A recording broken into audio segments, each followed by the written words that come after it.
The third quarter was kind of when Thunder created some separation. Just what do you see out of halftime and during those 12 minutes? Give a lot of credit to OKC. They came out and did what they needed to do to continue to move on, to advance. And like you said, the third quarter, I thought we got a bit casual just in our approach. We talked about it at halftime. They're a really good third quarter team.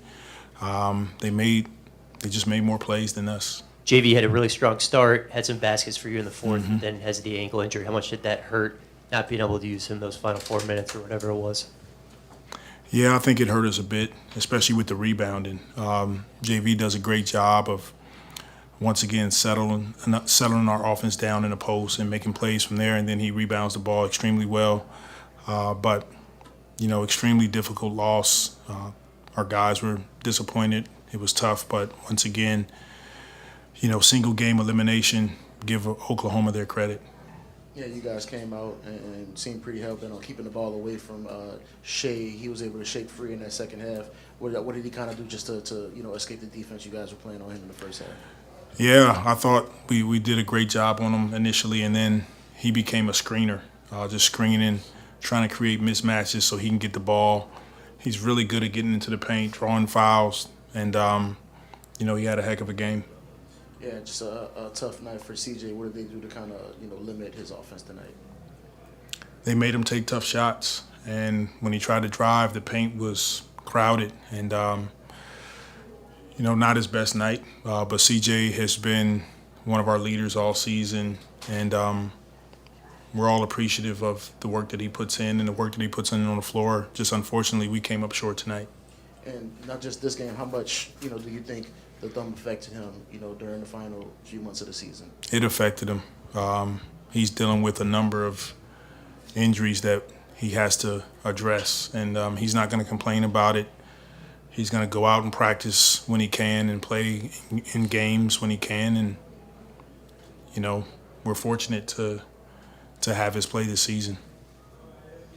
I know that you've been through so much this year, and I know your kind of calm, cool confidence once again kind of held it together. But how hard is it knowing that it is final now? I mean, you talked about the mood in the locker room being tough. Did you tell him anything different than last year? Yeah, I told him that we're all extremely proud of this group and what they've accomplished this season. We've been through a lot this year. Health, injuries, guys being out of the lineup, shuffling the deck, stuff going on in family lives. And for them to put together the type of season that they put together this year, it's a credit to the character of our players, of our staff, of our coaches. It's hard to do, and I'm extremely appreciative. Coach, it worked well a few weeks ago. Any thoughts of putting Herbert to 5 once Jonas went down, or was that focus on limiting Shy just kind of kept him pegged and keeping Herbert on him? Yeah, we wanted to try to keep him on Gilgeous-Alexander as much as possible, so we didn't get to that lineup. But I thought JV and Jax did a solid job at the 5. We just didn't get to it. Gotcha. We talked about it last week. Difficulties inbounding the ball been an issue all year.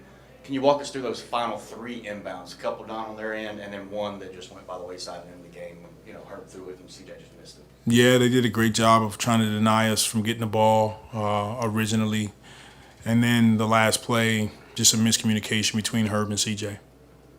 Coach, last game in Minnesota, you talked about perhaps it not being an 8-man rotation. This time was a little different. You introduced Kyra in there. Just walk us through the process of what you were trying to get out of that lineup. Yeah, we number one, we need to spare CJ. He's playing a ton of minutes, played 40 minutes, try to get his minutes a little under that. So Kyra's been putting together some really good practices, and we wanted to give him a look in the first half. And just in general, some of the guys who've been hurt, Jose, Larry, obviously Z, it's got to be frustrating for them to have their season while not being on the court. Any message to them that you have in the locker or just in general now? It's frustrating for, of course, the guys that are dealing with injuries. It's frustrating for all of us. It's a part of the game. It happens. You try to learn from it. You try to do things that you can to keep yourself available as much as you can, but yet and still injuries are part of the game, and it's something we dealt with all season. Well, you've been a coach of this team for 2 years. Brandon and Zed have played 12 games together for you. Is it fair to characterize, I mean, a number of things you can look at, but just getting them on the court more, the central issue to get fixed for this franchise to move forward? I mean, that's important. It's important to have you guys on the floor. I don't know if that's the central issue, but it's definitely important, and it helps your team reach its potential, and we didn't do that this season. In the end, you talked about how much of a load CJ and BI had to carry. Mm-hmm. With all of those guys injured, did you feel like in the end it was just maybe just too much on those guys to just on your shoulders night to night just to get you guys to where you are now? I didn't feel like it was too much. I feel like those guys relished the moment. Maybe the injuries to Larry and Jose at this point, like we knew Z was going to probably be dealing with some things coming down the stretch, but Larry and Jose, they give us a huge boost coming off the bench for us, and we didn't have those guys either. So just collectively, our team has dealt with a lot, but Brandon and CJ, they're accustomed to whatever it takes to go out there and win. Well, how tough is that, just knowing that this team never really got a chance to see who they could be with all the pieces? It's difficult for sure. It's difficult when you come in with expectations and we all know how good we could be. We just didn't get a chance to see that group on the floor enough to be the team that we know we could be. So it happens. I'm not going to sit up here and, continue to go down that road. It is what it is. I like to highlight the guys that went out and played hard, and we gave ourselves an opportunity in the postseason to advance, and we came up short. That's just the deal. And it's still fresh right now, but how would you just kind of summarize this year and just from your viewpoint and, just all the ups and downs and everything that led to tonight? First, we had a successful season. I think that's important to highlight. I'll say it again. We went through a roller coaster year, and for the guys in that locker room to put together a successful season, it is hard to do in the NBA. And most teams, you fall off the map, especially when you got a group of young guys. But our guys worked their tails off. Our coaches do. But it was difficult. It was a difficult season all year. We're shuffling lineups, and it's also opportunity. Some of our guys got a great chance to grow and mature, and we saw production from Trey, Herb, Naji, Jose, a ton of other guys that got an opportunity to play. Just building off of that, was there a particular moment this season that you would like to characterize as a highlight, like the highlight for you for the season?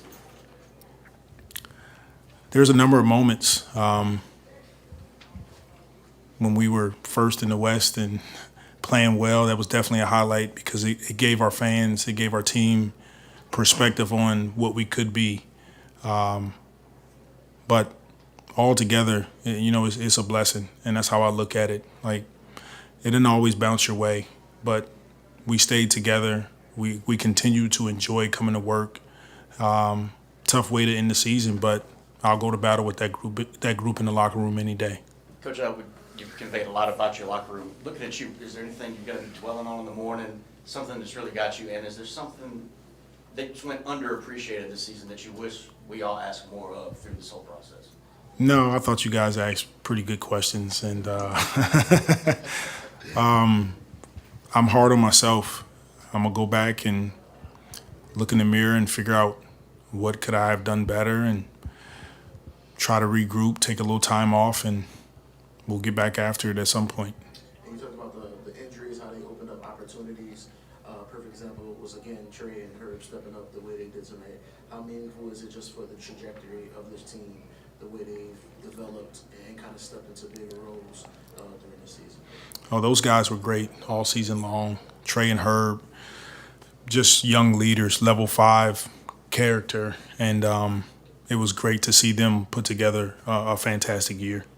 Just a quick follow-up on what Chris said. I know last year you said you're going to watch every minute of every game and grow as a coach. Now that you are finishing year 2, do you feel like you're ready to take a next step with the team? I mean, just kind of your growth as well after a year or two. I do feel it. I think this is around the time you really figure out how you want to play, some things that you can tweak, adjust, and I'm finding that out the more that I've been in it these last couple seasons. And so I think that'll be the task for this summer is our player development work, being an example of how we want to play going into the next season. Okay, thank you guys. Appreciate it.